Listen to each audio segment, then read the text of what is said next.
إن في ذلك لذكرى لمن كان له قلب أو ألقى السمع وهو شهيد.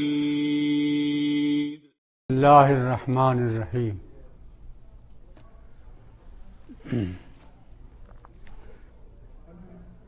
یہ ہم اس وقت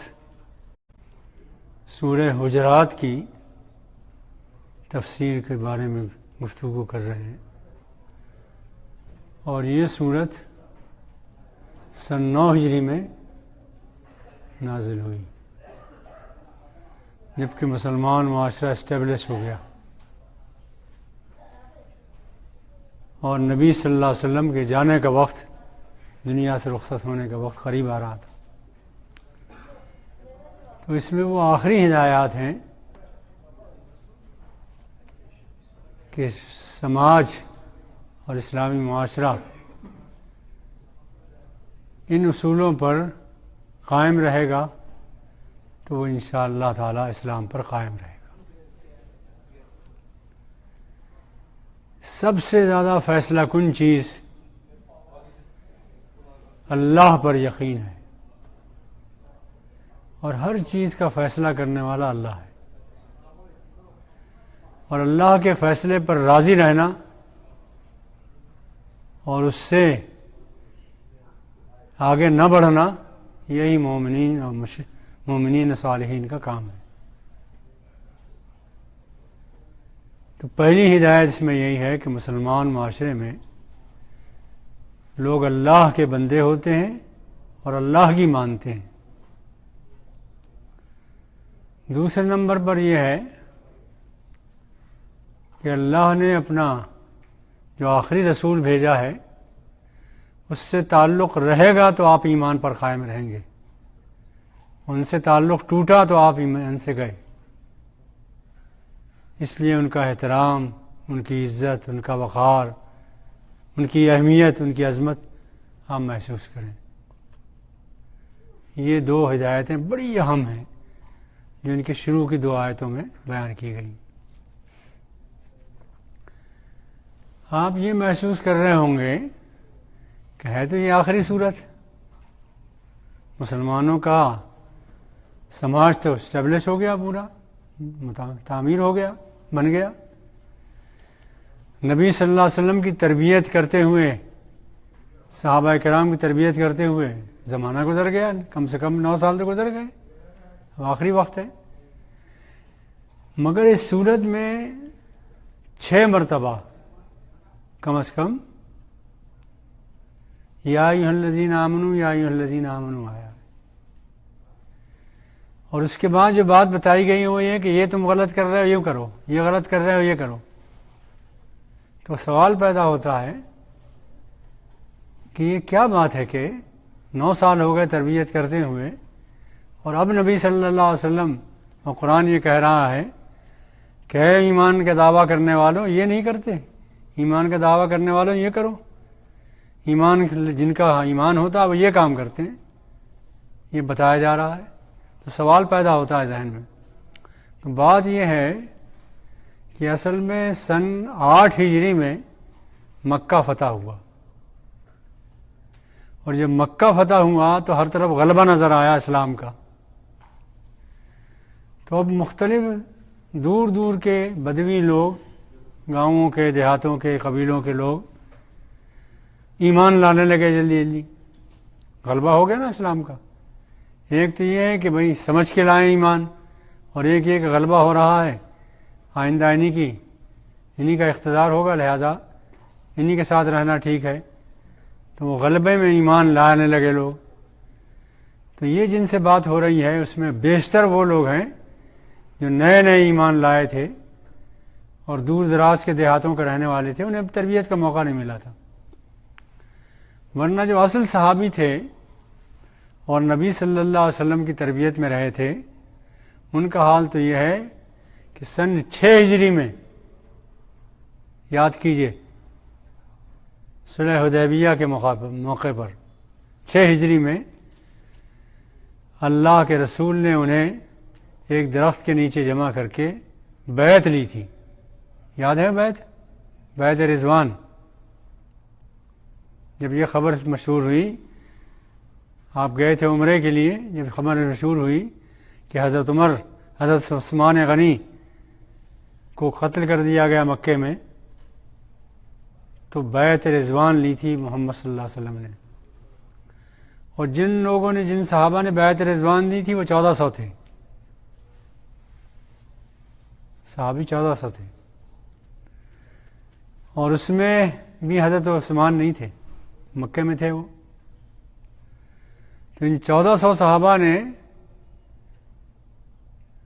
ایک کم 1400 کہہ لیجیے، نبی صلی اللہ علیہ وسلم کے ہاتھ پر بیعت کی تھی کہ ہم یہاں سے ٹل کے نہیں جائیں گے، یا موت ہے یا کامیابی ہے، جنگ ہے ان مشرکین سے، یا شہادت ہے یا کامیابی ہے، جائیں گے نہیں.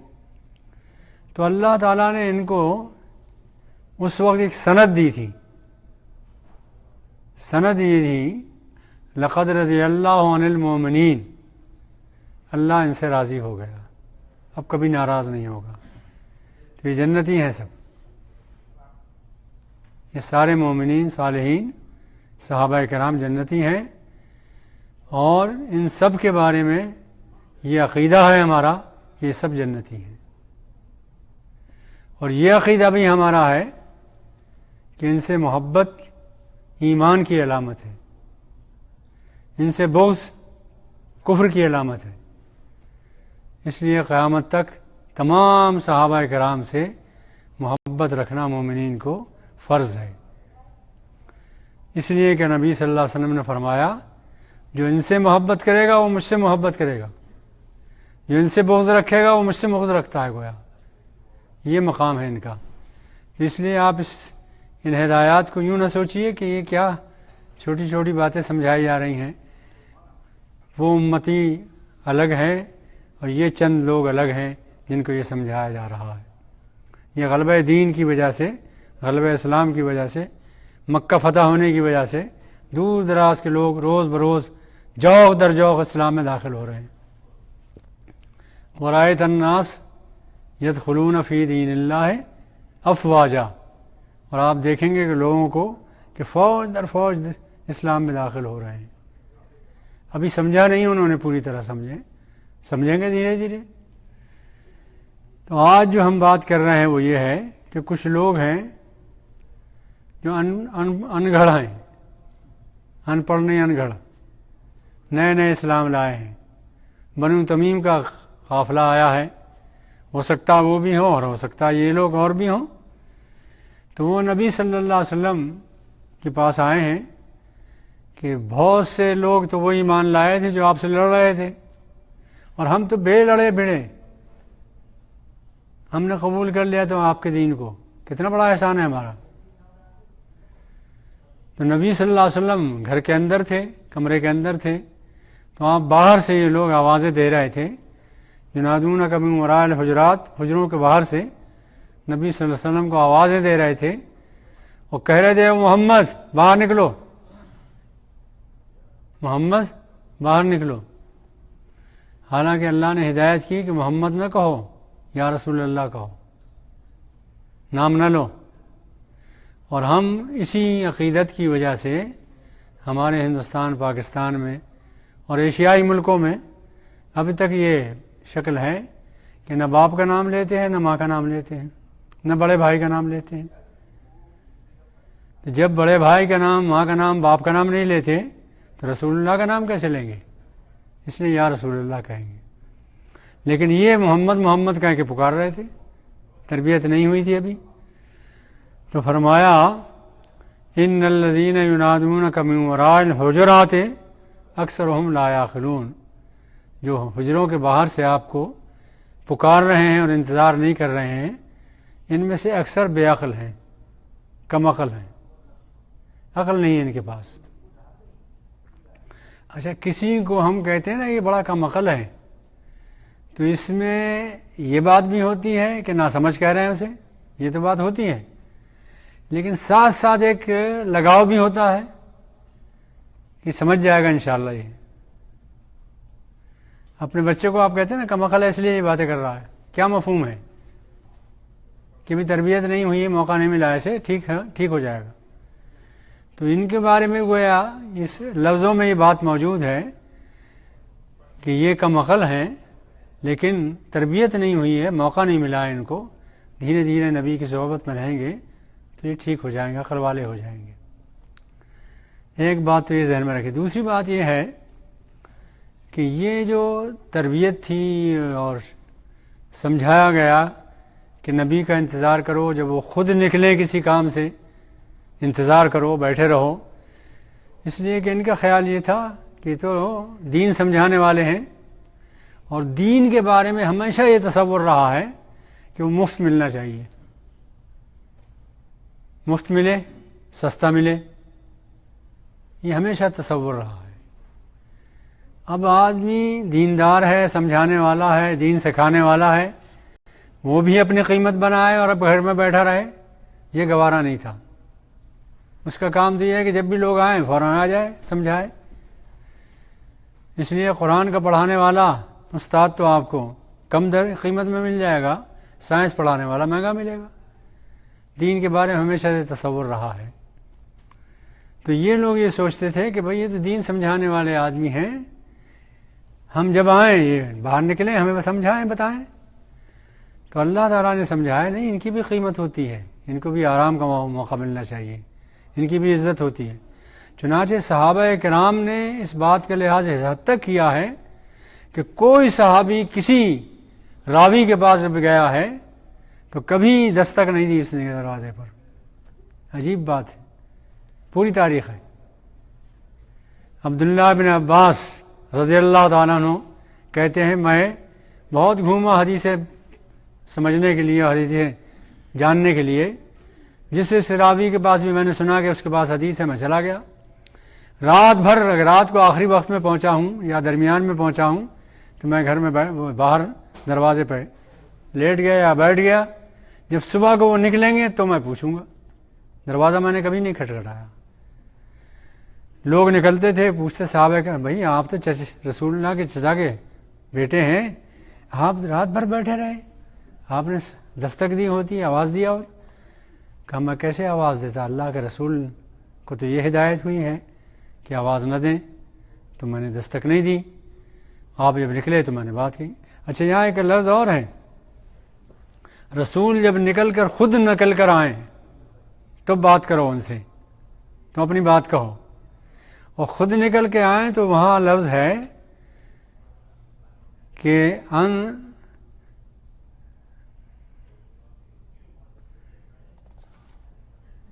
تخرج الیہم، جب وہ نکل کر آئیں تو ایسا نہ ہو کہ وہ نکلے ہوں اپنے کسی کام کے لیے، اپنے کسی کام کے لیے نکلے ہوں تب بھی ان سے بات مت کرو. تخرج الیہم، جب تمہاری طرف نکل کے آئیں اور تمہاری طرف متوجہ ہوں کہ بھئی آپ کیسے تشریف رکھتے ہیں، کیا ہے، تو اس وقت اپنی بات کہو. اس قدر قیمت ہے. اور جب تک دینی سرپرستوں کی اور دینی علماء کی یہ قدر و قیمت نہیں پہچانی جائے گی، بات نہیں بنے گی، سماج نہیں بنے گا. نبی صلی اللہ علیہ وسلم کے وارث ہیں یہ لوگ، اس لیے ایسا نہیں ہوگا. تو عبداللہ بن عباس جواب میں کہتے تھے صحابہ سے کہ آپ کہہ رہے ہیں دستک دیتے، تو میں دستک کیسے دیتا، آپ تو نبی کے وارث ہیں، ان کی روایت بتائیں گے مجھے، تو میں دستک کیسے دیتا، مجھے تو انتظار کرنا چاہیے. ایک بات. دوسری بات یہ ہے کہ پورے صحابہ کرام میں اور تابعین میں جتنے بھی تھے یہ لوگ، سب نے اس کا لحاظ کیا ہے کہ کبھی آواز دے کر پکارا نہیں ہے، قریب گئے ہیں.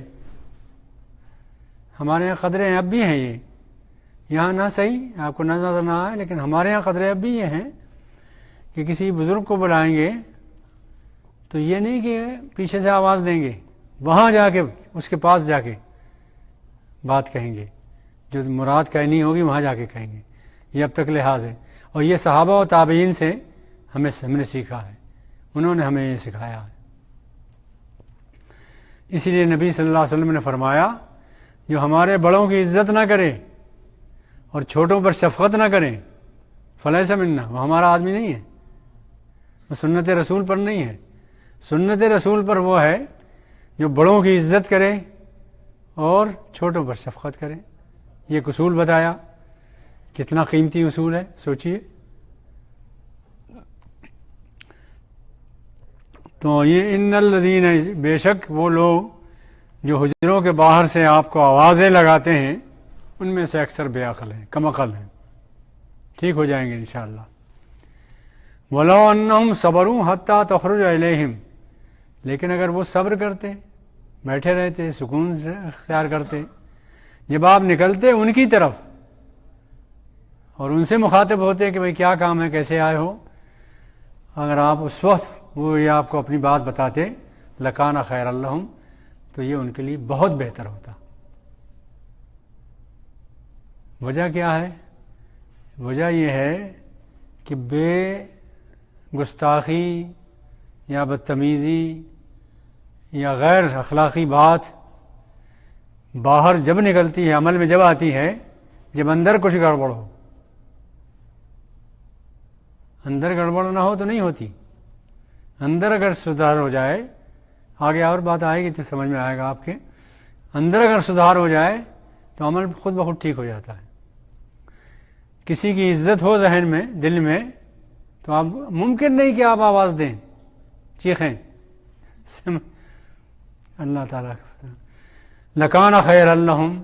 آگے ایک بات کہی اللہ تعالیٰ نے، وَاللَّهُ غفور، اللہ تو بار بار معاف کرنے والا ہے، ان کو بھی معاف کر دے گا.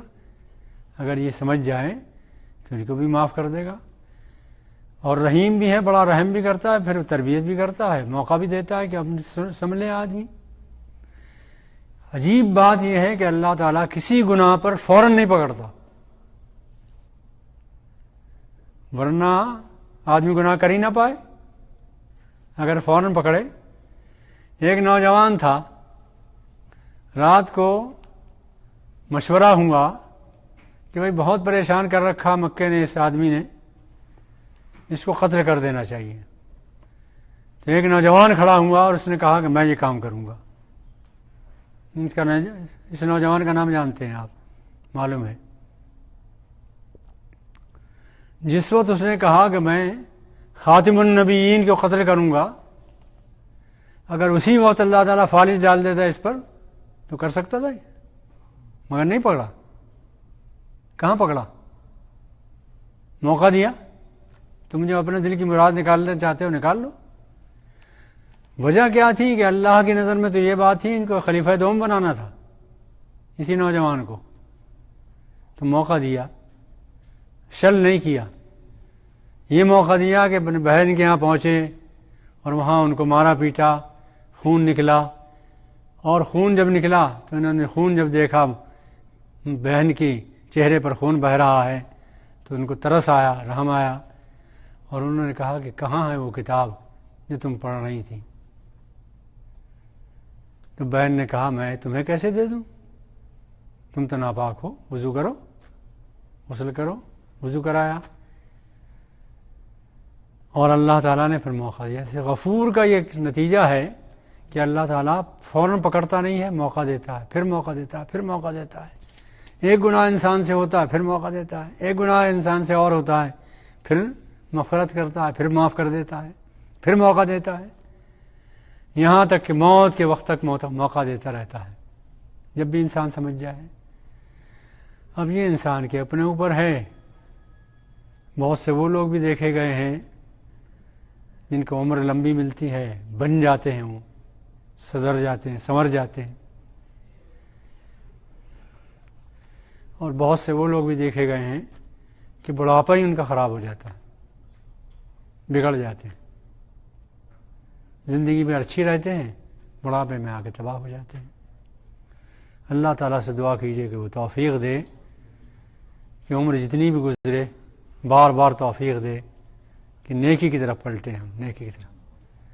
اور یہ انسان میں جو یہ گمان پیدا ہوتا ہے نا کہ میں نیکی کی طرف آؤں، یہ بہت بڑی توفیق ہے اللہ کی. یہ سوچنا کہ میں نیکی کی طرف آؤں، یہ بہت بڑی نعمت ہے اللہ تعالیٰ کی. اس کے بعد ایک اور بات اللہ تعالیٰ نے کہی. آپ تھکے تو نہیں؟ تھکے تو بند کریں. اچھا،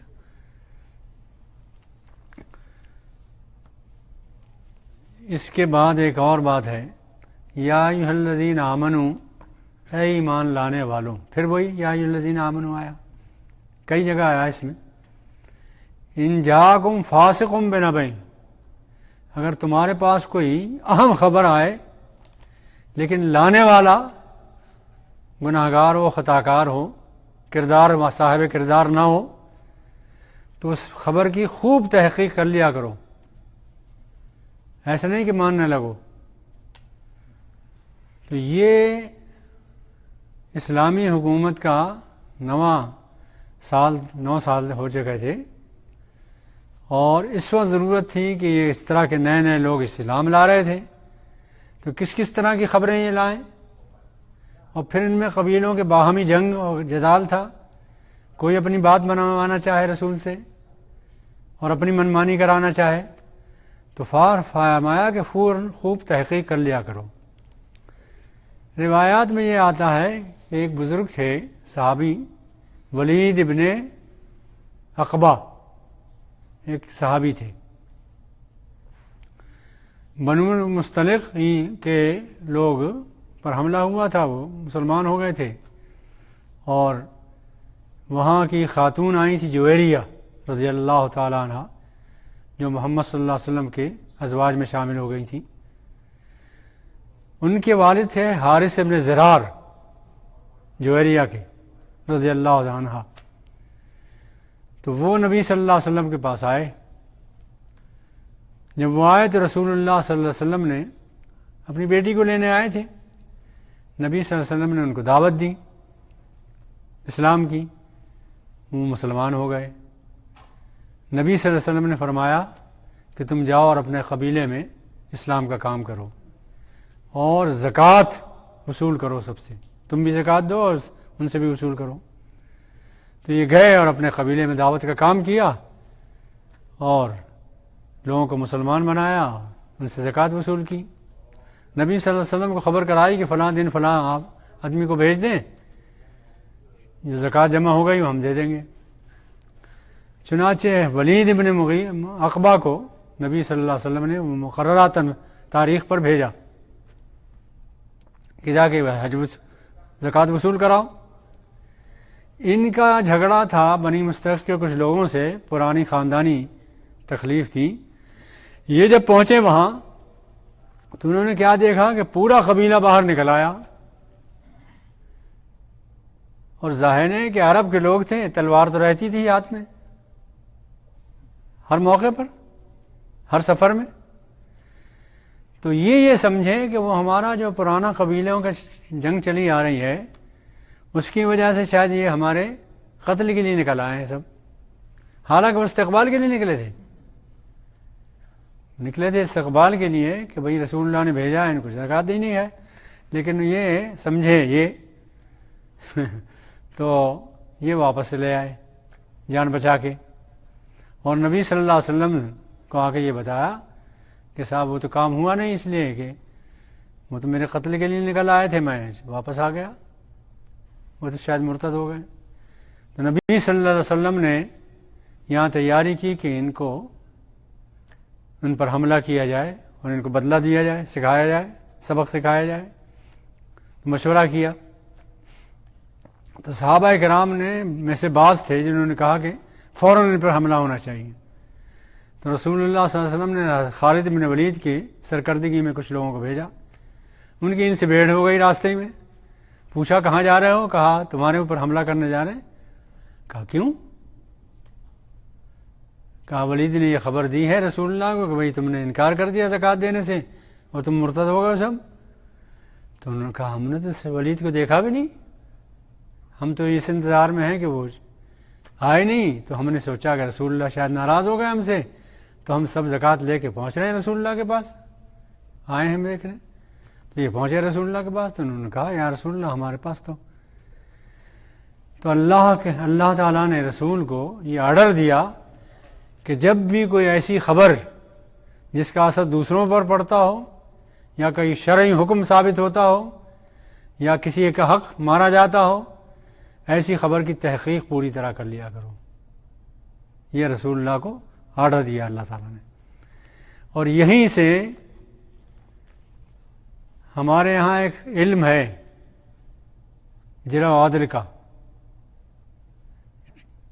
یہ مسلمانوں کی ایجاد ہے، یعنی شخصوں کے بارے میں، شخصیتوں کے بارے میں، ان کا حافظہ کیسا تھا، وہ اخلاق کیسے تھے، کردار کیسا تھا، امانت دار تھے کہ نہیں تھے، یہ سب اس لیے کہ نبی صلی اللہ علیہ وسلم کی حدیثیں جن لوگوں نے امت کو پہنچائی ہیں ان کے بارے میں یہ عدل کا جو تعدیل کا اور جرا کا اور ان کی زندگیوں کے بارے میں تفصیلات کا اور تحقیق کا، تشریح کا جو علم نکلا ہے وہ اسی آیت کے تحت نکلا ہے، اور اتنا بڑا علم ہے کہ اس کی بنیاد مسلمانوں نے رکھی اور آج تک کسی اور کے پاس یہ علم نہیں ہے، مسلمانوں کے پاس ہے صرف، اور 1,00,000 لوگوں کی زندگیوں کا کچا چٹھا مسلمانوں کے پاس موجود ہے اسی جرا و عدل کے علم کی وجہ سے۔ پھر کیا ہوا، پھر کیا آگے جو ہے وہ انشاءاللہ کل بتائیں گے۔